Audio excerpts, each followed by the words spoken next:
పైకి మహిమ కలుగును గాక. మీ అందరికీ వందనము. ఈరోజు మనం చెప్పుకోబోయే అంశము మనకి తోడైయుండి మనల్ని నడిపించే దేవుడు. మన దేవుడు ఎలాంటి దేవుడు అంటే మనకి తోడైయుండి మనల్ని నడిపించే దేవుడు. దేనికంటే ఒక పసిబిడ్డను కనుక తల్లిదండ్రులు ఎలా అయితే మనకు తోడుగా ఉండి మనల్ని నడిపిస్తారో, మనల్ని చెయ్యి పట్టుకొని ఎలా అయితే ముందుకు తీసుకెళ్తారో, అదే విధముగా మన దేవుడు మనకి తోడైయుండి మనల్ని నడిపించే దేవుడు. మన దేవుడు ఎన్నడూ కూడా నిన్ను వదిలే దేవుడు కాదు. ఎప్పుడు కూడా నిన్ను వదిలేసే దేవుడు కాదు. నువ్వు చెయ్యి వదిలిపెట్టి వెళ్ళినా సరే నీకోసం వెతికి మళ్ళీ నిన్ను పట్టుకొని నిన్ను నడిపించే దేవుడు, పడిపోకుండా నడిపించే దేవుడు. నువ్వు పాపపు ఊపిరే పడిపోయి ఉన్నావేమో, అయినను నిన్ను వెతికి తెచ్చుకొని తన రక్తముతో కడిగి నిన్ను కాపాడుకునే దేవుడు. ఎందుకంటే మనమంతా దేవుని యొక్క పిల్లలమై ఉన్నాము. ఆయన నిరంతరము మనల్ని ప్రేమించుచున్నాడు కనుక మన యేసయ్య ఆయన ఏ ఒక్కరిని కూడా విడిచిపెట్టడు. కాబట్టి ఆయన మనం ఎంతగానో ప్రేమించుచున్న దేవుడై ఉన్నాడు. కాబట్టి మనము కూడా దేవుడి పట్ల అదే ప్రేమను, అదే విశ్వాసమును మనము చూపెడదాం. ఆయన మనకి తోడై ఉండే దేవుడని వాగ్దానం ఇచ్చుచున్న దేవుడై ఉన్నాడు కనుక ఆయన మనతో ఉన్నాడు అని మనం పరిపూర్ణముగా నమ్మినట్లయితే మనకి సమస్తము యేసు నామములో సాక్ష్యము. వాక్య భాగానికి వెళ్దాం. యెషయా గ్రంథము 40 అధ్యాయము 29వ వచనం ఒకసారి చదవండమ్మా. సొమ్మసిల్లిన వారికి బలమిచ్చువాడు ఆయనే, శక్తిహీనులకు బలాభివృద్ధి కలుగచేయువాడు ఆయనే. చూడండి, ఆయన వాగ్దానం ఇచ్చాడు అంటే ఆ వాగ్దానము ఎంతో శక్తివంతమైనదని మనము గమనించాలి. భూమి ఆకాశములు గతించిపోయినను ఆయన వాగ్దానము గతించిపోదు. ఇంకొకసారి చదవము. సొమ్మసిల్లిన వారికి బలమిచ్చేవాడు ఆయన. చాలు. అంటే సొమ్మసిల్లడం అంటే ఏంటి? నువ్వు ప్రయాసపడ్డావు, నువ్వు ఏ ప్రయత్నంలో ప్రయాసపడ్డావో ఆ ప్రయత్నం నీకు ఫలించలా. నీకు ఆ ప్రయత్నం ఫలించినప్పుడు నువ్వు సొమ్మసిల్లిపోయావు. ఇక నా వల్ల కాదు, నేను చేయలేను, ఈ ప్రయత్నాలన్నీ చేసి నా వల్ల కాకుండా అయిపోయింది అని నీలో ఏమొస్తుంది? నిరుత్సాహం వస్తుంది, సొమ్మసిల్లిపోయావు. కానీ ఇక్కడ ఏమంటున్నాడు తెలుసా? నేను ఉన్నాను అని యేసయ్య వాగ్దానం ఇస్తున్నాడు. నీ ప్రయత్నాలన్నీ వదిలేయి, నీ ప్రయత్నాలు వదిలేసి ప్రార్థన చేయి. యేసయ్య నాకు తోడై ఉన్నావు, నన్ను నడిపిస్తా ఉన్నావు, నా వల్ల కాలా, నేనైతే ఏమీ చేయలేను, నువ్వైతే సమస్తమును చేయగలిగిన దేవుడివి, చేసిన దేవుడివి అని నేను నిన్ను నమ్ముచున్నాను అని ఏక నిర్ణయం తీసుకోవాలి. నువ్వు పరిపూర్ణ విశ్వాసంతో ఉండాలి. నీవు దేనికంటే నీలో ఎంత విశ్వాసం అయితే ఉందో, నీ హృదయంలో చోటు ఎంతైతే యేసయ్యకి ఇచ్చేవో, నీ పొంద హృదయంలో యేసయ్యకి ఎంత చోటు అయితే ఇచ్చేవో, అప్పుడు నీకు నీ హృదయంలో అనుకున్నదెల్లా, నువ్వు ప్రయత్నించిన ప్రతి పని యేసు నామములో జరుగుతుంది. ఎందుకంటే ఆయన యేసయ్య ఒకటే చెప్పాడు, నమ్ముట నీ వంతైతే నమ్మిన వాడికి సమస్తము సాధ్యమన్నాడు. అంటే మనం నమ్మాలి, మన దేవుడు గొప్పవాడని నమ్మాలి, మన దేవుడు శక్తివంతుడని నమ్మాలి, మన దేవుడు సమస్తము చేసిన దేవుడని నమ్మాలి. దేని కనుక ఈ సృష్టిని సృష్టించింది మన యేసయ్యే, ఈ సృష్టిలో సమస్తము సృష్టించింది మన యేసయ్యే, మనల్ని సృష్టించింది మన యేసయ్యే. కనుక మనము నమ్మాలి. ఏ విధముగా నమ్మాలో తెలుసా? పరిపూర్ణముగా నమ్మాలి. నీ హృదయం నిండా చోటు యేసయ్యకే ఇవ్వాలి. ఎందుకంటే నువ్వు నమ్మితే చాలు, అద్భుతాలన్నీ మన సొంతమే. యేసయ్య మనతో ఒకటే చెప్పాడు, నన్ను నమ్మితే నా మహిమను చూస్తావు. ఆయన మహిమను మనం చూడాలంటే యేసయ్య మహిమను మనం ఏం చేయాలి? ఆయన్ని నమ్మాలి. ఎందుకంటే మనుషుల్ని నమ్మడం వల్ల అయితే ఎలాంటి ప్రయోజనాలు ఉంటాయో ఉండవో నాకైతే తెలియదు. దేనికి?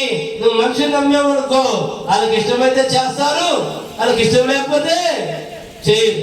కానీ మనము కనుక యేసయ్యని నమ్మినట్లయితే సమస్తము సాధ్యమే. యేసు నామములో ఆయన చేస్తాడు.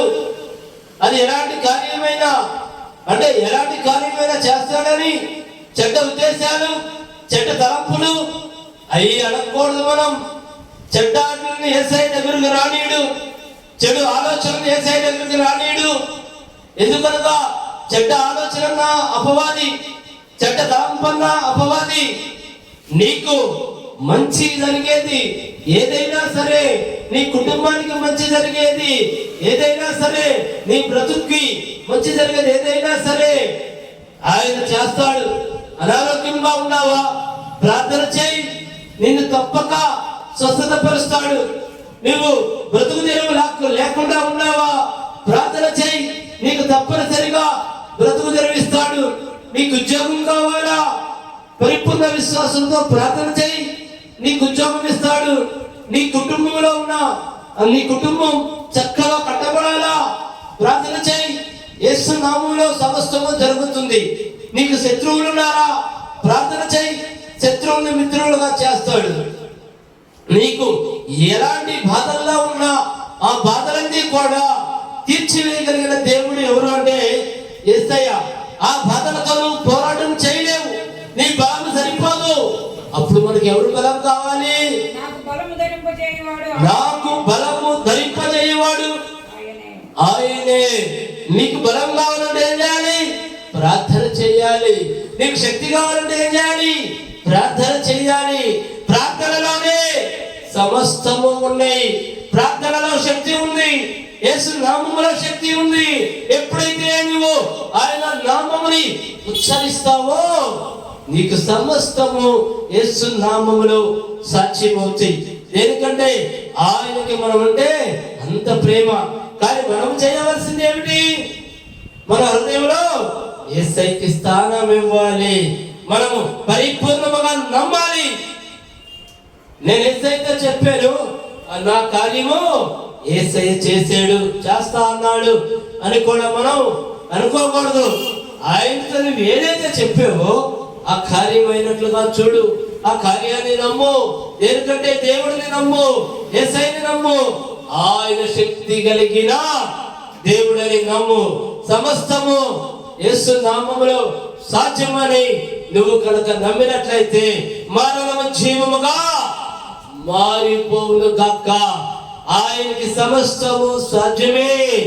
ఎందుకంటే ఎంతో మంది ఉన్నారు, నేను ప్రార్థన చేసుకున్నా యేసయ్య నన్ను స్వస్థత పరిచాడు, నేను ప్రార్థన చేసుకున్నా యేసయ్య నన్ను అప్పుల ఊపిలో నుంచి బయటికి లాగాడు, నేను ప్రార్థన చేసుకున్నా యేసయ్య నాకు బ్రతుకు తెరువు మార్గం చూపించాడు, నేను ప్రార్థన చేసుకున్నా యేసయ్య నాకు ఉద్యోగం ఇచ్చాడు, నేను ప్రార్థన చేసుకున్నా నా వ్యాపారం అభివృద్ధి చెందింది, నేను ప్రార్థన చేసుకున్నా నా శత్రువులు మిత్రులుగా మారిపోయారు, నేను ప్రార్థన చేసుకున్నా నా దరిద్రం పారిపోయింది.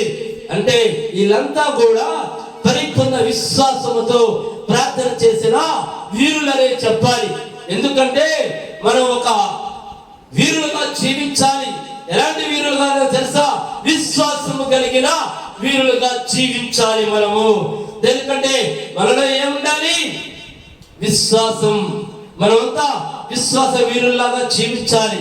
ఎందుకంటే ఒక వ్యక్తి గొప్పగా మారాడనుకోండి, ఆ వ్యక్తి కన్నా నువ్వు ఇంకా గొప్పగా మారగలవు విశ్వాసం నీలో ఉంటే.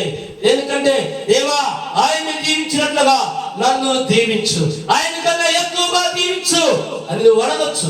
కానీ ఆయన్ని చూసి మాత్రం నువ్వు కుళ్ళు పడకూడదు. దేవా, ఆయన నాకన్నా అధికంగా వెళ్ళిపోయాడు, ఆయన కూలిపోవాలి, ఆయన నాశనం అవ్వాలి అని మీరు ఎన్నడు అలాంటి తలంపు మీ హృదయాల్లో కలగకూడదు. నీ కళ్ళ ముందు ఒక వ్యక్తి అభివృద్ధి చెందాడా, నా తండ్రి ఆయన దీవించావు కదా, నన్ను దీవించు, నన్ను ఆయన కన్నా ఎక్కువ దీవించు అని నువ్వు అడుగు, తప్పులేదు. అది యథార్థమైన ప్రార్థన, అది యథార్థమైన మనస్సు. కానీ ఈ రోజు లోకంలో ఎలా ఉన్నారు అంటే, ఒక వ్యక్తి కనుక అభివృద్ధి చెందాడు అనుకోండి, ఒక వ్యక్తిని కనుక దేవుడు దీవించాడు అనుకోండి, ఆ వ్యక్తిని చూసి కుళ్ళు పడే వాళ్ళు ఉన్నారు, కుళ్ళొచ్చే వాళ్ళు ఉన్నారు. అతను ఎలా దెబ్బతింటాడా, అతను ఎలా కూలిపోతాడా అని ఎదురు చూసే వాళ్ళు ఉన్నారు. అతని కోసం ఎలా అయితే ఎదురు చూస్తున్నాడో వీళ్ళు ఎదుగుదల ఉండదు. దయచేసి గమనించండి. ఒక వ్యక్తి అభివృద్ధి చెందితే మనము కూడా ఆ వ్యక్తిలాగా అభివృద్ధి చెందాలని యేసయ్యను అడగండి. కానీ ఆ వ్యక్తి దెబ్బతినాలి, ఆ వ్యక్తి నష్టపోవాలి అని మాత్రం ఎప్పుడు ఎవరు కోరుకోవద్దు.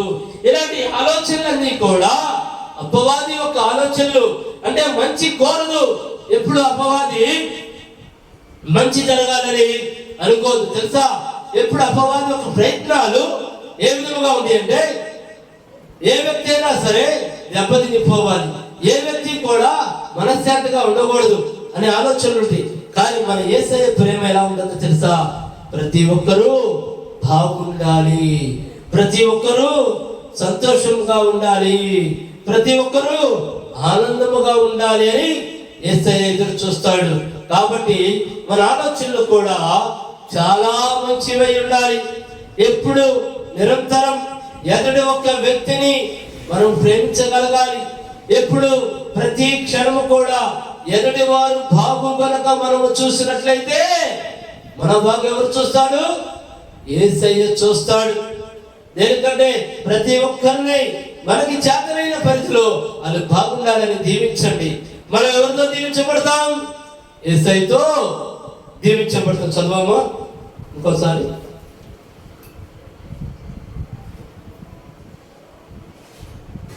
యెషయా 40:29.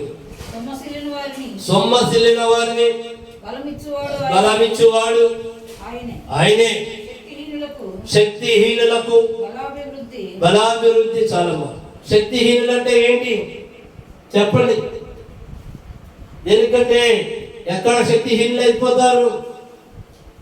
అనారోగ్యం వచ్చినప్పుడు శక్తిహీనులు అయిపోతారు, బాధలు ఉన్నప్పుడు శక్తిహీనులు అయిపోతారు, సమస్యలు ఉన్నప్పుడు శక్తిహీనులు అయిపోతారు, అప్పులు ఉన్నప్పుడు శక్తిహీనులు అయిపోతారు, శత్రువులు ఉన్నప్పుడు శక్తిహీనులు అయిపోతారు. నా వల్ల ఏమీ కాదు, నేనేమీ చెయ్యలేను, నేను అనేక విధాలుగా ప్రయత్నించా, ఇక నేను ప్రయత్నించలేను, నాకు ఓపిక లేదు అనేవాళ్ళు మీరు లేరా? ఉన్నారు. ఇక నా వల్ల కాదు బాబు, 100 సార్లు తిరిగాను, ఇక నేను చేయలేను అని నిరుత్సాహపడ్డవాళ్ళు మీరే లేరా? నీకు నువ్వుగా తిరిగితే ఇలాగే ఉంటుంది. మనం ఎవరి దగ్గర మోకరించి ప్రార్థన చేయాలి చెప్పండి? యేసయ్య దగ్గర మోకరించి బలమైన విశ్వాసంతో, పరిపూర్ణ విశ్వాసంతో ప్రార్థన చేసినట్లయితే నీ వల్ల కాకపోయినా చేయగలిగే దేవుడు ఉన్నాడు, చేసిన దేవుడు ఉన్నాడు. అందుకే ఆయన చెప్తున్నాడు, సొమ్మసిల్లిన వారికి శక్తినిచ్చేది ఎవరు? యేసయ్య. కాబట్టి నీ వల్ల కాని కార్యం ఏదైనా, నీ వల్ల అయ్యే కార్యం ఏదైనా మొట్టమొదటగా మనం ఎక్కడికి తీసుకెళ్ళాలి? యేసయ్య సన్నిధానానికి మనము తీసుకెళ్ళాలి. దేవా, నేను ఇట్లా అనుకుంటున్నాను, ఈ కార్యమును నువ్వు మాత్రమే చేయగలవు తండ్రి అని ఫస్ట్ మనం ఎక్కడ తీసుకెళ్ళాలంటే యేసయ్య పాదాల దగ్గర ఆ కార్యం గురించి మనము ప్రార్థన చేయాలి. అప్పుడు ఏం జరుగుతుంది? మనము ఏదైనా సరే యేసు నామములో సమస్తము సాధ్యమే. దేనికి అనగా ఆయన మనం ఏది అడిగితే అది ఇచ్చే దేవుడు. దేనికంటే ఆయన మనల్ని ప్రేమించుతున్న తండ్రి. ఏ ఒక్కరికి లేదు కాదు అనే దేవుడు మన దేవుడు కాదు. నీకేమి కావాలో చెప్పుదానా, నేను ఇస్తానికి సిద్ధముగా ఉన్నా. అయితే నువ్వు నాకు ఒకటి ఏంటది? మన హృదయం, మన మనస్సు ఎవరికి ఇవ్వాలి? యేసయ్యకి మనం ఇచ్చినట్లయితే ఈ లోకంలో ఏమైనా ఏదైనా సమస్తము సాధ్యమే. ఆయన గొప్ప దేవుడై ఉన్నాడు కనుక. మరొక వాక్య భాగానికి వెళ్దాం. రోమా 10వ అధ్యాయము 12 13 చదవండి.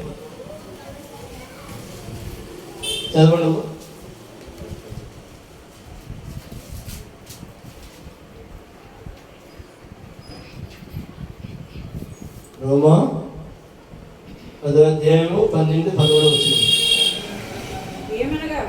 ఏమనగా ఆయన అందు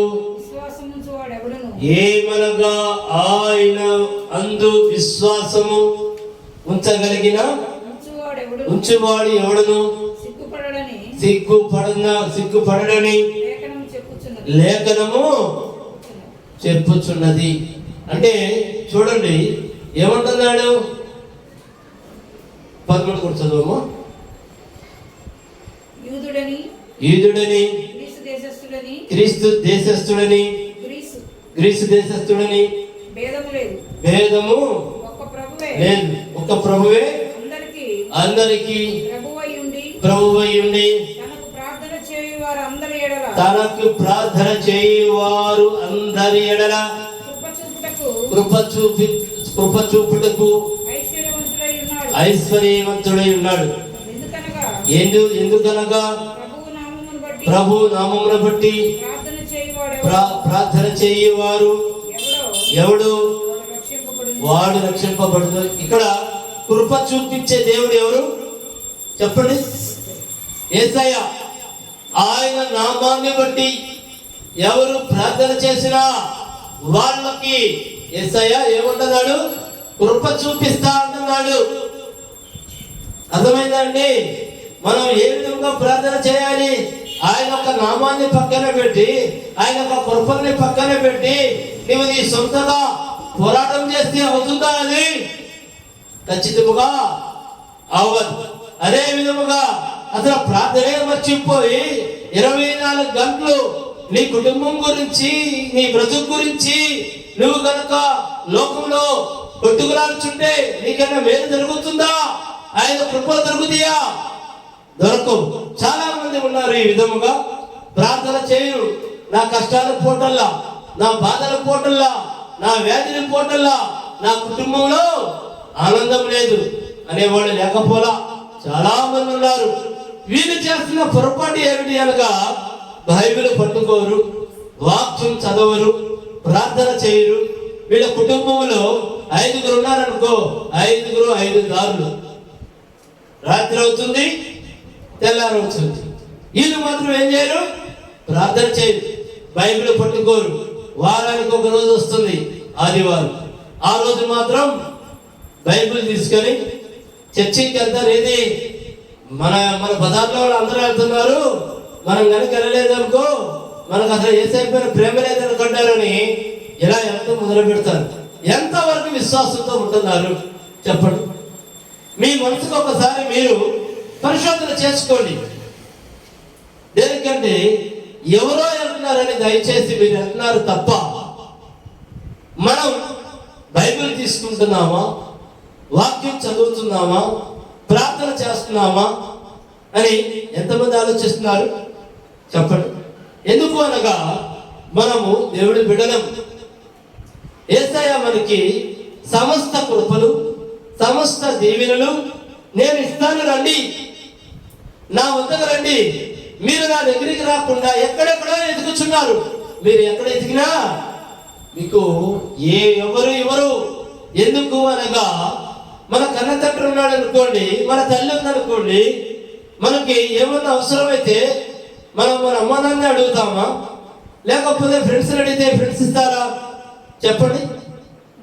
ఎవరు ఇస్తా అంటారు. కానీ ఎవరైనా ఇచ్చినా దాన్ని మీకు లెక్క కడతారు తెలుసా? అదే తల్లిదండ్రులు కనుక అనుకోండి, బిడ్డలకి ఎంత ఇచ్చినా ఆనందమే ఆ తల్లిదండ్రులకి. దేనికి? నా పిల్లలు కదా. అలాగే మనకి ఏది కావాలన్నా మనం ఎవరిని అడగాలి అంటే మన యేసయ్యని అడగాలి. ఆయన మన మీద కృపను కురిపిస్తా అంటున్నాడు, దీవెనలు ఇస్తా అంటున్నాడు. ఆయన ఇచ్చింది ఏది లెక్క పెట్టడు. దేనికి? తల్లిదండ్రులు బిడ్డకి ఇచ్చింది లెక్క పెడతారా? లెక్క పెట్టరు. దేనికి? నా పిల్లలు బాగుండాలి, నా పిల్లలు బాగుంటే చాలు. నేను పడే కష్టం ఎవరి కోసం అండి? నా పిల్లల కోసం కాదా? అలాగే మన మన మన యేసయ్య ఏమనుకుంటాడంటే, ఇదంతా ఈ లోకం అంతా సృష్టించింది నా పిల్లల కోసమే. ఈ లోకంలో ఉన్నది ఏదైనా నా పిల్లల కోసమే. నా పిల్లల నన్ను ఏమి అడిగినా నేను ఇస్తానికి సిద్ధముగా ఉన్నాను అనే మంచి ఆలోచనతో ఆయన యేసయ్య ఉన్నాడు. కానీ మనం ఏం చేస్తున్నామంటే, యేసయ్య సన్నిధానానికి వెళ్తల్లా, బైబిల్ పట్టుకుంటల్లా, వాక్యం చదవటల్లా, ప్రార్థన చేస్తల్లా, విశ్వాసంతో మనం ఉంటల్లా. ఆయన ఎంత బాధపడతారు? ఎదిగిన పిల్లలు తల్లిదండ్రులను కనుక పట్టించుకోకపోతే ఈ లోకంలో పరిస్థితి చెప్పుచున్నారు. ఆ తల్లిదండ్రులు ఎంత బాధపడతారు చెప్పండి. ఈ బాధ మన తండ్రికి కూడా ఉంది. అయ్యో, నేను నా పిల్లల్ని సృష్టించుకున్నాను, నా పిల్లల్ని సమస్తము చూస్తున్నాను, అయినా వీళ్ళు నా వైపు ఎందుకు చూస్తల్లా? అయినా వీళ్ళు ప్రార్థన ఎందుకు చేస్తల్లా? వీళ్ళు నన్ను ఎందుకు ప్రేమిస్తలేదు అని కూడా యేసయ్యకు ఉంటుంది. ఈ లోకంలో ఉన్న తల్లిదండ్రులకి ఆలోచన ఉన్నప్పుడు సర్వ సృష్టికర్త మన తండ్రి, ఆయన కొండగా ఆలోచన. మనకి ఏది కావాలన్నా సరే నేను ఇస్తాను, రండి నా వద్దకి అని ఎవరు అంటున్నారు? యేసయ్య అంటున్నాడు. కానీ మనకి ఎంత తెలుస్తల్లా? అడవడం తెలుస్తల్లా, తెచ్చుకోవటం తెలుస్తల్లా. అంటే ఏంటి? నీకు విశ్వాసం లేదు, మన తండ్రి పట్ల నీకు విశ్వాసం లేదు, మన తండ్రి సమస్తము ఇస్తాడనే విశ్వాసం లేదు, ఆయన నిరంతరం నన్ను దీవిస్తున్నాడు, నిన్ను రక్షిస్తున్నాడనే నమ్మకము నీలో లేదు. మన హృదయం అంతా కూడా ఈ లోకంతో నిండిపోయి ఉంది, అవునా కాదా? కానీ మన హృదయం ఎవరితో నిండాలి? యేసయ్యతో నిండినట్లయితే ఆ కుటుంబంలో సమస్తము సమృద్ధి, ఆ కుటుంబంలో సమస్త దీవెనలు ఉంటాయి, ఆ కుటుంబంలో సమస్త కృపలు ఉంటాయి. ఎందుకనగా ఆయన యేసయ్య ఏమంటున్నాడు? నన్ను నమ్మండి అయ్యా, నేను మీ తండ్రిని, తండ్రి అయ్యా, నేనే మీ తండ్రిని, నేనే మిమ్మల్ని సృష్టించా, ఈ లోకాన్ని సృష్టించా, ఈ లోకంలో ఉన్నాయన్నీ కూడా మీ సొంతమే, వాటిపైన అధికారం నాకుంది, నేను ఇస్తా, మీకేం కావాలో నన్ను అడగండి అంటున్నాడు.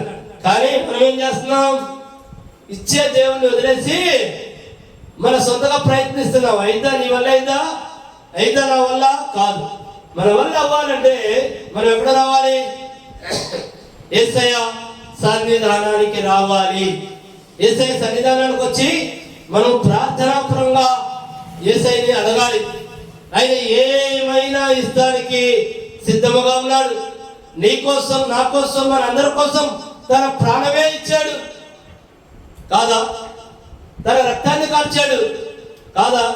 ఇవన్నీ చేసిన దేవుడు మనలో యథార్థత, యేసయ్య పైన నమ్మకం, పరిపూర్ణ విశ్వాసం ఉంటే ఏం జరుగుతుంది? సమస్తము యేసు నామములో మనకి సాధ్యమే. కాబట్టి మనందరం కూడా ఏమి చేయాలి అనగా యేసయ్యని పరిపూర్ణముగా నమ్మాలి. నమ్మినట్లయితే సమస్తము సాధ్యం. నది ఎలాంటి కార్యమైనా, ఎలాంటి పనైనా మన వల్ల కాదు, కానీ యేసయ్య వల్ల అవుతుంది. యేసయ్య చేర్చున్న దేవుడు, చేసిన దేవుడు, కృపల్ని మన మీద పురంబరిస్తా అన్న దేవుడికి ఒకసారి చదవము.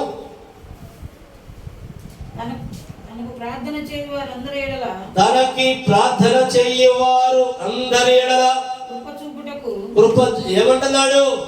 కొంతమంది అలా నాకు ప్రార్థన ఎవరైతే చేస్తారో వాళ్ళందరి ఎడల కృప చూపుటకు ఐశ్వర్యవంతుడై ఉన్నాడు. మన దేవుడు ఎవరు? సర్వ సృష్టికి ఐశ్వర్యవంతుడై ఉన్నాడు. కొంతమందినే నేను ప్రేమిస్తానల్లా, కొంతమంది వరే నేను ఆలకిస్తానల్లా. నాకెంతమంది అయితే ప్రార్థన చేస్తారు వాళ్ళందరికీ నేను కృప చూపెడతా. దేనికంటే సృష్టికర్త ఆయన. ఎంత మందికైనా ఆయన కృప చూపించగలిగిన దేవుడు. ఆయనే ఐశ్వర్యవంతుడు. మనం జ్ఞాపకం పెట్టుకోవాలి. దేనికంటే మనం ఆయనకి ప్రార్థన చేయాలి. కమాన్, నువ్వు ప్రార్థన చేయి, వరాలు పొందుకో అని ఆయన స్పష్టంగా చెప్పుచున్నాడు. రా, నీ హృదయాన్ని నాకు ఇయ్యి, నీకేం కావాలి? నువ్వు నా బిడ్డవి, నిన్ను నేను కాపాడుకోలేనా? నిన్ను నేను రక్షించుకోలేనా? నేను రక్షించుకునే దేవుడిని నిన్ను కాపాడుకునే దేవుడిని నిన్ను పోషించుకునే దేవుడిని నేను అని యేసయ్య ఈరోజు మనతో సూటిగా మాట్లాడుచున్నాడు. ఎందుకనగా ఆయన ఒక్కసారి వాగ్దానం ఇచ్చాడంటే భూమి ఆకాశములు గతించిపోయినను ఆయన వాగ్దానము గతించిపోదు. మనందరం కూడా పరిపూర్ణ విశ్వాసంతో ఉందాం. మీకు ఏమి కావాలన్నా ప్రార్థనాపరంగా మీరు అడగండి. ఇక్కడ యేసయ్య అంటున్నాడు, నాకు ప్రార్థన చేయండి, మీకేమి కావాలో నేను ఇస్తా. నాకు ప్రార్థన చేయకుండా మీరు పరుగులు తీస్తున్నారు. ఎవరిస్తారు చెప్పండి? మనకి మన అవసరాలు మన తల్లిదండ్రులు కాక ఇంకెవరైనా తెచ్చేవాళ్ళు ఉన్నారా? లేరు కదా. మనం ఎందుకు మర్చిపోతున్నాం ఈ మాట? మనకి ఏ బాధ అయినా, ఏ వ్యాధి అయినా, ఏ దరిద్రమైనా, ఏ శత్రువులైనా తొలగించగలిగిన దేవాది దేవుడు మన యేసయ్య ఉండగా మనం ఎందుకని ఆయన సన్నిధానానికి రాలేకపోతున్నాం? ఆయన్ని ప్రార్థించలేకపోతున్నాం చెప్పండి? మనం ప్రార్థించాలి. ఎందుకంటే ఆయన సర్వశక్తిమంతుడు. ఆయన ప్రతి ఒక్కరు ప్రార్థన ఆలకిస్తాను అని ప్రభువు నామమును బట్టి ప్రభువు నామమును బట్టి ప్రార్థన చేయవాడు ఎవడో వాడు రక్షింపబడును. ఎందుకంటే ఆయన గొప్ప దేవుడై ఉన్నాడు. కాబట్టి మనకి తోడుగా ఉండి మనం నడిపించే దేవుడు ఎవరంటే మన యేసయ్య. కాబట్టి టైం సరిపోవడం వల్ల రేపు వచ్చేవారు మళ్ళీ మనము చెప్పుకుందాము ఇదే అంశం గురించి. మనకి తోడై ఉండి మనల్ని నడిపించే దేవుడు. ఆయన వాగ్దానాలు అలాగే ఉన్నాయి. మనతో ఎవరున్నారంటే మన యేసయ్య ఉన్నాడని చెప్పండి. అర్థమైందండి? దయచేసి కళ్ళు మూసుకుంటే ప్రార్థన చేసుకుందాం. మా గొప్ప దేవా, మా యేసయ్య, ఈ రోజున తండ్రి వాక్యం రూపంలో మాతో మాట్లాడేవు, మాకు తోడయ్యండి, మమ్మల్ని నడిపించే మా దేవా, సమస్త కృపా వరాలు నీ దగ్గర ఉన్నాయి తండ్రి. నువ్వు మాత్రమే తండ్రి ప్రార్థన చేసిన ప్రతి బిడ్డనే తండ్రి వాళ్ళందరి మీద మీ కృపా వర్షమును కురిపిస్తానని వాగ్దానం ఇచ్చి ఉన్నావు తండ్రి. మా గొప్ప దేవా, నిరంతరం మాతో ఉండి మమ్మల్ని కాపాడుచున్నందుకై తండ్రి మీకు సమస్త మహిమ కలుగును గాక. నజరేయుడైన యేసుక్రీస్తు నామములో ప్రార్థించి అడిగి వేడుకొనుచున్నాము మా ప్రియ పరలోకపు తండ్రి. ఆమేన్, ఆమేన్, ఆమేన్. అందరికీ వందనములు. మా అడ్రస్ మదర్ తెరీసా వీధి, ఐతానగర్, తెనాలి, గుంటూరు జిల్లా. మా ఫోన్ నెంబర్ 9849844862. మా మినిస్ట్రీ పేరు జీసస్ పవర్ టచ్ మినిస్ట్రీస్. మీ అందరికీ వందనం.